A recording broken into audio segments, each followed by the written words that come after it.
স্বাভাবিক হতে শুরু করেছে রাজধানীর নিত্যপণ্যের বাজার। মানুষের প্রত্যাশা সিন্ডিকেটের কবল থেকে মুক্ত হবে বাজার। নিম্ন মধ্যবিত্তের নাগালে থাকবে পণ্যমূল্য। আরো জানাচ্ছেন উষা ফেরদৌস।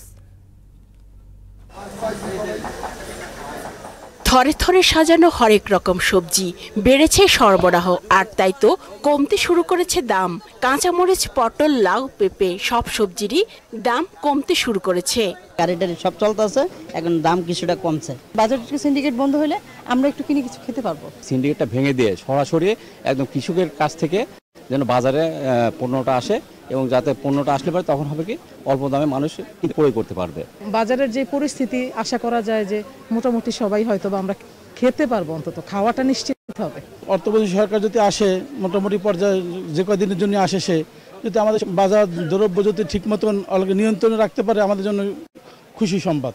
এদিকে সরবরাহ বেড়েছে মাছেরও। পাঙ্গাস, তেলাপিয়া, কইয়ের মতো চাষের মাছের দামও কমেছে। আজকে দেখলাম যে মাছের দামটা মোটামুটি রেগুলারই বলা যায়, ভালো খারাপ না, আমরা এতে খুশি। এখন আগের চেয়ে অনেক মাছ বেশি, এখন মাছ বেশি পাওয়া যায়। ইলিশ মাছ ছিল আপনার 2500, ওগুলো আজকে নিলাম আপনার 1600 করে। তারপর জিনিসপত্রের এমনি দাম কমছে। কমতে শুরু করেছে ডিমের দামও। লাল ডিম বিক্রি হচ্ছে 150, সাদা ডিম 140, দেশি মুরগির ডিম 200, হাঁসের ডিম 210 টাকায় বিক্রি হচ্ছে। সব ডিমই কমছে। লাল ডিম ছিল আপনার 170 টাকা ডজন হয়ে গেছিল, তো এটা হিসাবে 150 টাকা ডজন হয়ে গেছে। টোটাল একদম সিস্টেমে চেঞ্জ করতে হবে, যাতে একটা আমরা ভালো সবাই মিলে ভালোভাবে থাকতে পারি। তবে এখনো স্থিতিশীল হয়নি চালের বাজার।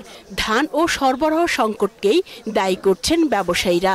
গাড়িগুলো হয়তো 2-1 দিনের মধ্যে যখন চলে আসবে তখন দেখবেন যে স্বাভাবিক হয়ে যাবে, কিন্তু তারপরেও চালের দামটা এই মুহূর্তে কমার সম্ভাবনা নাই। গন্ডগোলের আগে যে দামে বেশি অনেক। সুদবিহীন ব্যাংকিং এর আত্মশুদ্ধির পথ এনআরবিসি ব্যাংকের ইসলামিক ব্যাংকিং আল আমিন। আলু কেজি প্রতি বিক্রি হচ্ছে 60 টাকায়, আর পেঁয়াজ বিক্রি হচ্ছে 100 থেকে 120 টাকায়। মাঝখানে দাম একটু বাড়ছিল, এখন আবার স্বাভাবিক আছে। উষা ফেরদৌস, মোহনা সংবাদ, ঢাকা।